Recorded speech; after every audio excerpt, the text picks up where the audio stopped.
مقدس کلام میں ارشاد فرماتا ہے فَأَمَّا مَنْ أُوتِيَ كِتَابَهُ بِيَمِينِهِ۔ اس کا معنی یہ ہے جس کا نامہ اعمال اس کے داہنے ہاتھ میں پیش کیا جائے گا۔ دنیا میں جتنے بھی انسان پیدا کیے گئے ہیں، چاہے وہ مرد ہو یا عورت ہو، حتیٰ کہ جانوروں کا بھی حساب کچھ اس طرح ہوگا کہ اگر کسی سینگ والی بکری نے کسی بے سینگ والی بکری کو مارا ہوگا تو اللہ سبحانہ وتعالی بے سینگ والی بکری کو سینگ عطا فرمائے گا، اور قیامت کے دن اس کو حکم دے گا کہ جس نے تجھے دنیا میں مارا تھا اب اس کا بدلہ تو لے لے، اور اس طرح حساب کے بعد جانوروں کو مٹی بنا دیا جائے گا۔ لیکن انسانوں کے ساتھ ایسا نہیں ہوگا، بلکہ جتنی بھی انسان دنیا میں پیدا کیے گئے ہیں، ایک مدت تک اپنی زندگی کو گزارنے کے بعد ہر انسان کے اوپر موت آنی ہے، اور موت کے بعد میدان محشر جب قائم ہوگا تو ہر انسان کا نامہ اعمال اللہ کی بارگاہ میں پیش کیا جائے گا۔ اللہ سبحانہ وتعالی اس نامہ اعمال کو لے کر ایک بندے سے سوال و جواب کرے گا، اس کی زندگی کے بارے میں پوچھا جائے گا، اور اس کے بعد جو یہ عمل کیا جائے گا اللہ ارشاد فرماتا ہے فَأَمَّا مَنْ أُوتِيَ كِتَابَهُ بِيَمِينِهِ، تو جس کا نامہ اعمال اس کے داہنے ہاتھ میں پیش کیا جائے گا تو وہ شخص بڑا ہی خوش ہوگا۔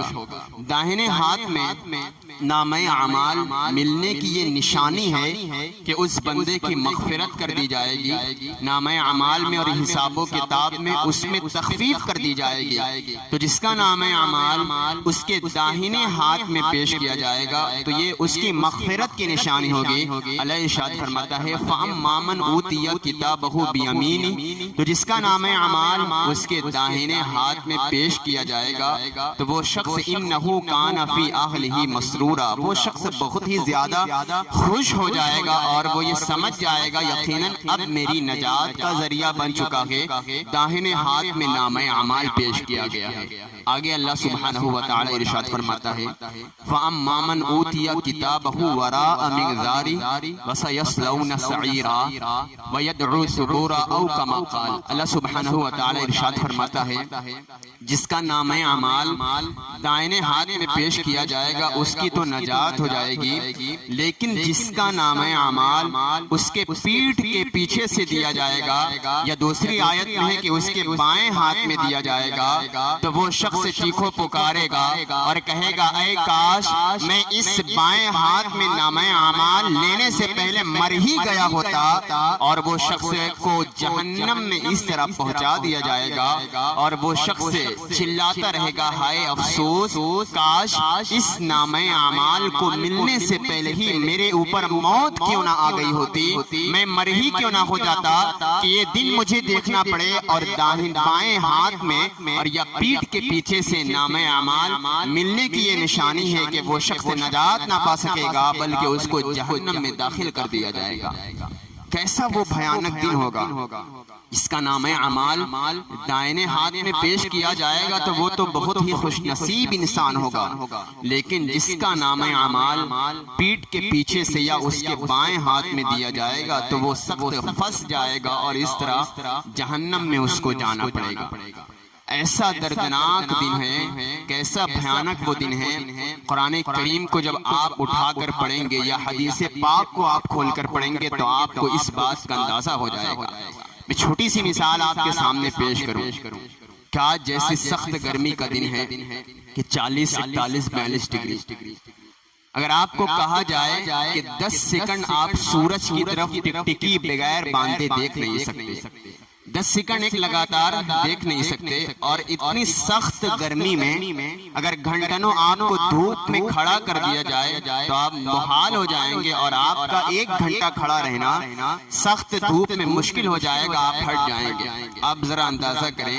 یہ جو آج سورج آسمانوں پر چمک رہا ہے، کبھی آپ اس کی تحقیق کر کے دیکھیں کہ یہ سورج کتنا دور ہے۔ اگر آپ اس کی تحقیق کریں گے تو آپ کو پتہ چلے گا کہ 13 کروڑ لگ بھگ 13 کروڑ 96 لاکھ کلومیٹر یہ سورج دور ہے۔ یعنی 13 کروڑ 96 لاکھ کلومیٹر اتنا دور سورج چمک رہا ہے۔ 42 ڈگری میں آج اتنی سختی کی وجہ سے ہم 10 سیکنڈ سورج کو دیکھ نہیں سکتے۔ ایک اور بات آپ کو بتا دوں، اور یہ جو سورج 13 کروڑ 96 لاکھ دور سے چمک رہا ہے، یہ سورج کا سیدھی جانب نہیں ہے بلکہ یہ سورج اپنے الٹی جانب سے چمک رہا ہے۔ یعنی اگر آپ موم بتی کو، کینڈل کو لے لیں، آپ اس میں آگ جلائیں تو اس کا سیدھا حصہ اس کے اوپر کی طرف کا ہوتا ہے جس طرف آگ جلتی ہے، لیکن اس کے کینڈل کے موم بتی کے نیچے کا حصہ بالکل گرم نہیں رہتا۔ تو سمجھانے کے لیے بات کہا جاتا ہے کہ یہ جو سورج چمک رہا ہے یہ اپنی آگ کی طرف سے نہیں بلکہ اپنے پیٹھ کی جانب سے چمک رہا ہے، جس کا اندازہ لگانا یوں سمجھے کہ جو بالکل گرم ہی نہیں ہوتا۔ آپ ذرا سوچیں کہ 13 کروڑ 96 لاکھ دور کلومیٹر یہ سورج اپنے الٹی جانب سے چمک رہا ہے۔ اتنی سختی کے باوجود ہم 10 سیکنڈ دیکھ نہیں سکتے یا گھنٹوں کھڑے نہیں ہو سکتے، لیکن کل قیامت کے دن یہی سورج 1.25 گز کی دوری پر ہوگا۔ اندازہ کریں کہ لگ بھگ 14 کروڑ کلومیٹر دور الٹی جانب سے یہ سورج چمک رہا ہے، تو آج ہمارا کیا حال ہے؟ لیکن کل قیامت کے دن یہ سورج بالکل 1.25 گز ہمارے موڑ کے اوپر 1.25 گز کے اوپر ہوگا، اتنی دوری ہوگی، اور 1.25 گز کے اوپر تو ہوگا لیکن یہ الٹی جانب سے نہیں بلکہ اس دن سیدھی جانب سے ہو جائے گا۔ حدیث پاک اٹھا کر آپ دیکھیں کہ اتنی سختی کہ اس کی گرمی کی وجہ سے انسانوں کے جسموں کے چمڑے اور گوشت پگھل رہے ہوں گے، اور وہ پانی بن کر کسی کے پانی قدموں کے نیچے آ جائے گا، اور اگر گناہگار شخص رہا تو وہ پانی کھولتا ہوا اس کے جسم کا جو بہے کر گرے گا، چمڑا پگھل کر کسی کے گھٹنے تک وہ پانی ہوگا۔ اور رسول کریم صلی اللہ علیہ وسلم حدیث پاک میں ارشاد فرماتے ہیں کہ وہی کھولتا ہوا پانی کسی کے گھٹنے تک ہو جائے گا، کسی کے کمر تک، اور حتیٰ کہ اگر کوئی شخص بہت گناہگار ہوگا تو وہ اسی پانی میں ڈبکیاں لگا رہا ہوگا۔ اندازہ کریں کہ کیسا وہ بھیانک دن ہے۔ آج ہم سے ذرا سی سختی اور دھوپ کی گرمی برداشت نہیں ہوتی، لیکن کل قیامت کے دن جب نامہ اعمال حساب و کتاب کھولا جائے گا، اس کے دائنے ہاتھ میں دیا جائے گا تو وہ تو خوش نصیب شخص ہے، لیکن ایسی سختی کی حالت میں جب اپنی سیدھی طرف سے سورج چمکے گا اور 1.25 گز کی دوری پر موڑ پر ہمارے سورج ہوگا، ایسے بھیانک ماحول میں کہ ہمارا جسم کا لوتھڑا پگھل کر پانی کھولتا ہوا بن کر اگر کوئی شخص گناہگار رہا تو وہ اپنی اسی کھولتے ہوئے پانی میں ڈبکیاں لگا رہا ہوگا۔ لیکن وہ اللہ کتنا کریم رب ہے، کتنا رحیم میرا رب ہے کہ اللہ کے رسول صلی اللہ علیہ وسلم ارشاد فرماتے ہیں کہ ایسے بھیانک دن بھی اللہ تبارک و تعالی نظر رحمت فرمائے گا، اور 7 قسم کے لوگ ایسے ہیں کہ جہاں لوگ پریشان رہیں گے، 1.25 گز کے اوپر سورج میں ڈبکیاں لگا رہے ہوں گے پسینے میں، لیکن 7 قسم کے لوگ ایسے ہوں گے کہ اللہ سبحانہ و تعالی ان پر اپنی رحمت کا سایہ کر دے گا اور ان کو رحمت کا ٹھنڈا سایہ عطا فرمائے گا۔ رسول کریم صلی اللہ علیہ وسلم ارشاد فرماتے ہیں کہ وہ کون خوش نصیب 7 لوگ ہیں، 7 قسم کے لوگ وہ کون سے خوش نصیب ہیں کہ جہاں ہر شے پریشان ہوگی، کہ اپنے پسینے میں ہر شخص لت پت ہو رہا ہوگا۔ آخر وہ 7 قسم سے کون لوگ ہیں کہ جن کے اوپر اللہ سبحانہ و تعالی اپنی نظر رحمت فرمائے گا اور اس کو ٹھنڈا سایہ عطا فرمائے گا۔ جہاں لوگ پریشان ہوں گے وہاں 7 قسم کے لوگ اللہ کے ٹھنڈے سائے میں آرام اور سکون میں حاضر رہیں گے۔ ذرا آپ ان 7 قسم کے لوگوں کو دل کی گہرائیوں سے سنیں اور دیکھیں کہ ہمارا نمبر ان 7 لوگوں میں آتا ہے یا نہیں، یا ہم ان 7 قسم کے لوگوں سے بھی باہر آتے ہیں۔ غور سے سنیں، آقا کریم صلی اللہ علیہ وسلم ان خوش نصیب لوگوں کا ذکر کرتے ہوئے پہلے شخص کے بارے میں ارشاد فرماتے ہیں کہ امام عادل، یعنی وہ خوش نصیب شخص ہے جس کو اللہ سبحانہ و تعالی قیامت کے دن ٹھنڈا سایہ عطا فرمائے گا۔ پہلے شخص کے بارے میں ارشاد فرمایا امام عادل، کہ وہ حکمراں جو ہر معاملے میں ہر جگہ انصاف کے ساتھ کام لیتا ہو۔ وہ بادشاہ یا وہ شخص جو ہر معاملے میں انصاف پسند ہو، عدل و انصاف کے ساتھ زندگی گزارتا ہو۔ آج انسان زندگی گزار رہا ہے کہ ایسا نہ ہو جائے کہ وہ جھوٹی گواہی بھی دے دے، کسی کے اوپر جھوٹا الزام بھی لگا دے۔ رسول نے ارشاد فرمایا کہ اگر وہ شخص اپنے گھر کے معاملات میں یا اپنے سماج کے معاملات میں، اپنے گھر کے کام میں، اپنے باہر کے کام میں، اپنے سیاست کے کام میں ہر معاملے میں انصاف پسند ہے، تو جہاں عام لوگ قیامت کے دن پریشان ہوں گے، اللہ سبحانہ و تعالیٰ اس کو عرش کا ٹھنڈا سایہ عطا فرمائے گا۔ پہلا وہ شخص ہے امام عادل، وہ حکمراں، وہ بادشاہ، وہ شخص ہے جو ہر معاملے میں انصاف کے ساتھ کام لیتا ہو، عدل و انصاف کرتا ہو۔ رسول کریم صلی اللہ علیہ وسلم دوسرے شخص کا تذکرہ کرتے ہوئے ارشاد فرماتے ہیں، صحابہ کرام بہت بے چینی کے ساتھ حیرت مجسمہ بن کر بیٹھے ہوئے ہیں اور سن رہے ہیں، یا رسول اللہ کاش کیا میں ان لوگوں میں سے شامل ہوں بھی یا نہیں؟ صحابہ کرام دلچسپی کے ساتھ سن رہے ہیں۔ رسول کریم صلی اللہ علیہ وسلم نے دوسرے انسان کا تذکرہ فرمایا کہ دوسرا وہ طرح کے لوگ ہیں کہ جس کو اللہ سبحانہ و تعالی عرش کا ٹھنڈا سایہ عطا فرمائے گا۔ رسول نے ارشاد فرمایا کہ وہ شخص جس نے اپنی جوانی اللہ سبحانہ و تعالی کی عبادت میں گزار دی، یعنی بچپن سے وہ عبادت کرتا رہا، اپنے فرائض کو وہ ادا کرتا رہا، اللہ کی عبادت کرتا رہا، حتیٰ کہ بچپن سے وہ بڑا ہوا اور پوری جوانی بیتتے بیتتے اللہ کی عبادت میں اس نے زندگی گزاری، حتیٰ کہ وہ ضعیف ہو گیا۔ میرے رسول نے ارشاد فرمایا جہاں سب پریشان ہوں گے وہاں وہ اللہ کے ٹھنڈے سائے میں مطمئن کے ساتھ وہ کھڑا رہے گا۔ دوسرا وہ شخص ہے کہ جس نے اپنی جوانی اللہ کی عبادت میں گزار دی۔ تیسرے شخص کے بارے میں رسول کریم صلی اللہ علیہ وسلم ارشاد فرماتے ہیں، آپ غور سے سنیں کہ 7 لوگوں میں کیا ہمارا نمبر آتا ہے یا نہیں؟ اگر نہیں آتا تو ہم کم از کم یہ عہد کر لیں 7 لوگوں میں سے کم از کم 1 لوگوں میں بھی ہم شامل ہونے کا آئندہ ہم اپنے اندر جذبہ کریں اور ان 7 لوگوں میں ہم اپنے آپ کو لانے کی کوشش کریں جتنا ہو سکے۔ رسول نے ارشاد فرمایا تیسرا وہ شخص ہے، اللہ کے رسول صلی اللہ علیہ وسلم ارشاد فرماتے ہیں کہ وہ انسان جو تاریکی میں، خلوت میں، یعنی تنہائی میں اللہ سبحانہ و تعالیٰ کو یاد کرتے کرتے اس کی آنکھوں سے آنسو جاری ہو جائے، یعنی وہ تنہائی میں بیٹھا تھا، بالکل اکیلا تھا، اس کے پاس کوئی موجود نہ تھا، بند کمرے میں وہ اپنے رب کو یاد کرتا رہا اور اللہ سبحانہ و تعالیٰ کو یاد کرتے کرتے اس کی آنکھوں سے آنسو بہنے لگے، رب کو یاد کرتے کرتے۔ آج ہمارا یہ حال ہے کہ جیسے ہی بند کمرہ ہوتا ہے یا ہم خلوت میں ہوتے ہیں تو ہمارے اندر بہت زیادہ گناہ کرنے کا جذبہ پیدا ہونے لگتا ہے، ہم شیطان کے مکر و فریب میں آ جاتے ہیں اور کتنے ایسے ہیں کہ گناہ کا ارتکاب کر لیتے ہیں، گناہ کی طرف مائل ہو جاتے ہیں۔ کبھی اس طرح کا رویہ اختیار کر کے دیکھیں، تنہائی میں اپنے رب کو یاد کریں تو دیکھیں کہ اللہ سبحانہ و تعالیٰ ایسا لگتا ہے کہ ہم سے کتنا قریب ہے، اللہ کی رحمت کے بادل ہمارے اوپر سایہ کرتے ہیں، اور اگر رب کو یاد کرتے کرتے اس کے آنسو نکل آئے تو پھر کیا بات ہے۔ میرے رسول نے ارشاد فرمایا جہاں سب پریشان ہوں گے وہاں اللہ سبحانہ و تعالیٰ اس کو عرش کا ٹھنڈا سایہ عطا فرمائے گا۔ 3 لوگ ہو گئے۔ چوتھے شخص کے بارے میں اللہ کے رسول صلی اللہ علیہ وسلم ارشاد فرماتے ہیں کہ وہ شخص کہ جو اللہ تبارک و تعالی کے لیے کسی انسان سے محبت کرے، یعنی دنیاوی مفاد کے لیے نہیں، دنیاوی پرستش کے لیے نہیں، بلکہ اللہ سبحانہ و تعالی کی رضا کے لیے کسی انسان ایک دوسرے انسان سے محبت کرے، یعنی مومن ایک دوسرے مومن سے اللہ سبحانہ و تعالیٰ کی رضا کے لیے محبت کرے۔ چوتھا وہ شخص کے بارے میں رسول نے ارشاد فرمایا۔ 5ویں شخص کے بارے میں میرے رسول کریم صلی اللہ علیہ وسلم ارشاد فرماتے ہیں کہ 5واں وہ شخص ہے کہ جس کا دل مسجد کے ساتھ ملا ہوا ہوتا ہے۔ اس کا مطلب کیا ہے؟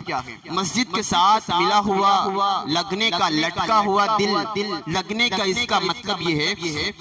کہ وہ شخص عبادت کی لذت میں اتنا زیادہ محو ہے کہ جیسے ہی اذان ہوتی ہے کہ اس کا دل چاہتا ہے کہ چلو مسجد کی طرف نماز پڑھ لیا جائے. ایک نماز کا وقت ختم ہوتا ہے، دوسرے نماز کا وقت آتا ہے، اس کا دل مسجد کی طرف لگا ہوتا ہے. رسول نے ارشاد فرمایا جس کا دل مسجد کے ساتھ جڑا ہوا ہوتا ہے، ملا ہوا ہوتا ہے، جہاں سب پریشان ہوں گے اللہ سبحانہ و تعالی عرش کا ٹھنڈا سایہ عطا فرمائے گا. چھٹا وہ شخص کے بارے میں رسول کریم صلی اللہ علیہ وسلم ارشاد فرماتے ہیں کہ چھٹا وہ خوش نصیب شخص ہے کہ اگر کوئی حسن و جمال والی عورت اس کو ایک بند کمرے میں بلائے اور زنا کرنے کی ساری تیاریاں نہ موجود ہوں، یعنی ایسے بند کمرے میں کہ جہاں اس کو دیکھنے والا کوئی بھی موجود نہ ہو، وہ حسن و جمال والی بھی عورت ہو، اس مرد کو بلائے تو وہ مرد کا جواب ہو کہ میں اللہ سبحانہ و تعالی سے ڈرتا ہوں کہ وہ شخص مجھے دیکھ رہا ہے. آج لوگ کہتے ہیں کہ جوانی بہت زیادہ دیوانی ہوتی ہے. جوانی میں گناہ سے بچنا، انسان ایسا لگتا ہے کہ ایسا ہو ہی نہیں سکتا ان کے انسان جوانی میں گناہ سے بچ جائے. بہت سارے لوگ ایسا کہتے ہیں. میں کہتا ہوں کہ حضرت یوسف علیہ السلام کا آپ واقعہ اٹھا کر پڑھیں. مصر کی وہ عورت، آج بھی مصر کی عورتیں خوبصورت ہوتی ہیں، وہ مصر کی عورت جو بادشاہ کی بیوی تھی اور پورے مصر میں اس کے حسن اور اس کے جمال کے ٹنکے بجتے تھے. پورے مصر میں بادشاہ کی بیوی تھی. حضرت یوسف علیہ السلام کو اس نے پکڑا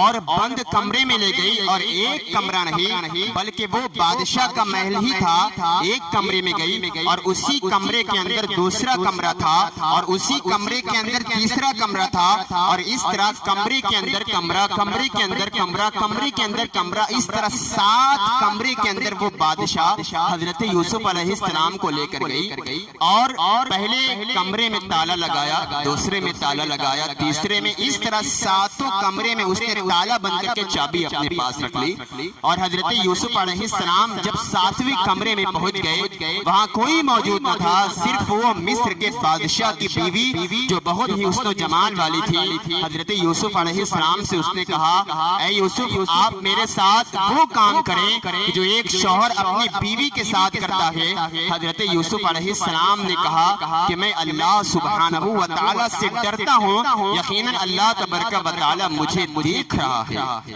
جب حضرت یوسف علیہ السلام نے یہ کہا تو اس عورت جو حسن و جمال والی بادشاہ کی بیوی تھی، اس نے کہا اے یوسف، اگر تو میرے ساتھ زبردستی زنا نہیں کرے گا تو پھر میں تیرے ساتھ زبردستی کروں گی اور پورے مصر میں میں تجھے بدنام کروں گی. حضرت یوسف علیہ السلام پیچھے پلٹے اور واپس آنے کا ارادہ کیا اور وہاں سے بھاگنے لگے تیزی کے ساتھ کہ یہی کہیں میں اس عورت کے مکر و فریب کی جال میں یہ مجھے نہ پھنسائے. حضرت یوسف علیہ السلام جیسے ہی واپس تیزی کے ساتھ آئے، وہ دروازہ جو بند تھا، تالا لگا ہوا تھا، اچانک وہ تالا ٹوٹتا ہے. حضرت یوسف علیہ السلام باہر جاتے ہیں اور اس طرح جیسے جیسے ہر دروازے پر گئے تمام تالا ٹوٹتا گیا. حضرت یوسف علیہ السلام اس طرح باہر جاتے گئے. آج وہ لوگ کیسے کہتے ہیں کہ جوانی دیوانی ہوتی ہے، جوانی میں گناہ سے بچا ہی نہیں جا سکتا. اگر ارادہ دل میں بنا لیں کہ گناہ سے بچنا ہی بچنا ہے، اللہ سبحانہ و تعالی 1000 راستہ آپ کو دکھائے گا. بس آپ کو بچنا دل میں ارادہ ہو جائے تو یقیناً آپ ضرور بچ جائیں گے. اگر آپ کا ارادہ ہی نہیں بچنے گا تو آپ تو یقیناً ملوث ہو جائیں گے. ایک شخص مجھ سے کہہ رہا تھا کہ حضرت مجھے کوئی ایسا عمل بتائیں کہ میں فحاشی فلمیں بہت زیادہ دیکھنے لگا ہوں، اور جیسے جیسے کسی عورت پر نظر پڑتی ہے یا کسی فحاشی فلموں کو دیکھتا ہوں تو میں اپنے نفس کو کنٹرول نہ کر پاتا. بغیر ہینڈ پریکٹس اور بغیر مشت زنی کرتے ہوئے میں رہ نہیں سکتا. کوئی ایسا عمل بتائیں،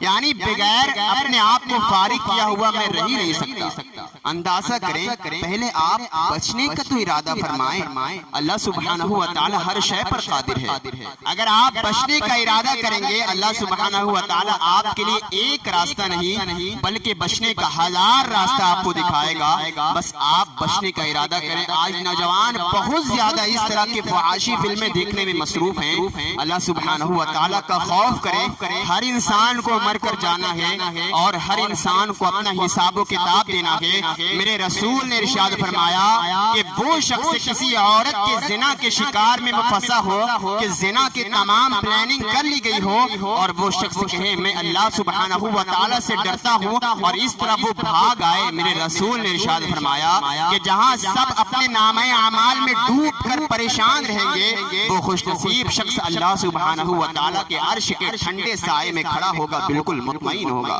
تو یہ 6 قسم کے لوگ ہیں۔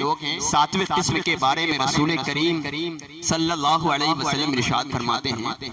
کہ 7واں وہ خوش نصیب اور آخری وہ خوش نصیب شخص ہے کہ جو اپنے داہنے ہاتھ سے اس طرح لوگوں کی مدد کرے، اس طرح اپنے داہنے ہاتھ سے صدقہ کرے کہ اس کے بائیں ہاتھ کو پتہ بھی نہ چلے۔ وہ ایسا خوش نصیب شخص ہے قیامت کے دن اللہ کے ٹھنڈے سائے میں اس کو جگہ دی جائے گی۔ آج تو بہت زیادہ ریاکاری اور دکھاوے کا دور چل رہا ہے۔ آج تو جیسے ہی کوئی مدرسہ بنوا جائے تو اخبار میں بڑا بڑا نام آتا ہے کہ میں نے فلاں کام کر دیا ہے۔ آج آپ دیکھے ہوں گے اجتماعی نکاح کا دور بہت زیادہ چل رہا ہے۔ اجتماعی نکاح میں نے کروا دیا، بڑا بڑا بینر لگتا ہے کہ اجتماعی نکاح میں نے کروایا، فلاں کی مدد کی جائے، ہاں میں نے ان کو اتنا پیسہ دیا، ٹھیک ہے، لیکن میرے رسول نے ارشاد فرمایا کسی کی مدد ایسی کی جائے، کسی کو مدد اور کسی کو پیسہ، مسجد کی تعمیر، ہر کام میں اس طرح مدد کی جائے کہ وہ اپنے داہنے ہاتھ سے صدقہ دے، اس کے بائیں ہاتھ کو پتہ تک نہ چلے۔ جہاں سب پریشان ہوں گے قیامت کے دن اللہ سبحانہ و تعالی اس کو عرش کا ٹھنڈا سایہ عطا فرمائے گا۔ تو یہ 7 قسم کے لوگ ہیں۔ آپ اپنے دل کی گہرائیوں سے سوچیں کہ کہیں ہمارا نمبر ان 7 قسم کے لوگوں میں آتا ہے یا نہیں، اور اگر نہیں آتا تو ہم اپنا محاسبہ کریں، اپنے آپ کو بیدار کریں۔ کب تک اس طرح ہم مردہ دلی کے ساتھ اپنی زندگی گزارتے رہیں گے؟ ان 7 قسم کے لوگوں میں کم از کم ایک قسم کے لوگوں میں شامل ہونے کی کوشش کرنے، ورنہ کل قیامت کے دن وہ بھیانک دن ہے کہ 14 کروڑ کلومیٹر دور آج یہ سورج چمک رہا ہے، آج ہم اس کی گرمی برداشت نہیں کر پاتے، تو وہ سورج جو 1.25 گز کی نیز دوری پر ہوگا اور اپنی سیدھی جانب سے چمکے گا، تو پھر اس وقت ہمارا کیا حال ہوگا؟ وہ خوش نصیب شخص ہوگا۔ اللہ نے ارشاد فرمایا فَأَمَّا مَنْ أُوتِيَ كِتَابَهُ بِيَمِينِهِ، جس کا نام اعمال اس کے داہنے ہاتھ میں پیش کیا جائے گا تو وہ شخص تو مطمئن ہو جائے گا اور جنت میں داخل ہو جائے گا خوشی خوشی، لیکن جس کا اعمال اس کے بائیں ہاتھ میں دیا جائے گا یا پھر اس کے پیٹھ کے پیچھے سے دیا جائے گا تو وہ شخص چیخو پکار کرے گا اے کاش میں اس نامہ اعمال کو لینے سے پہلے مر ہی کیوں نہیں گیا، اور اس طرح اسے جہنم میں داخل کیا جائے گا۔ تو اللہ سبحانہ و تعالی سے دعا ہے کہ مولا ہمیں کہنے اور سننے سے زیادہ عمل کی توفیق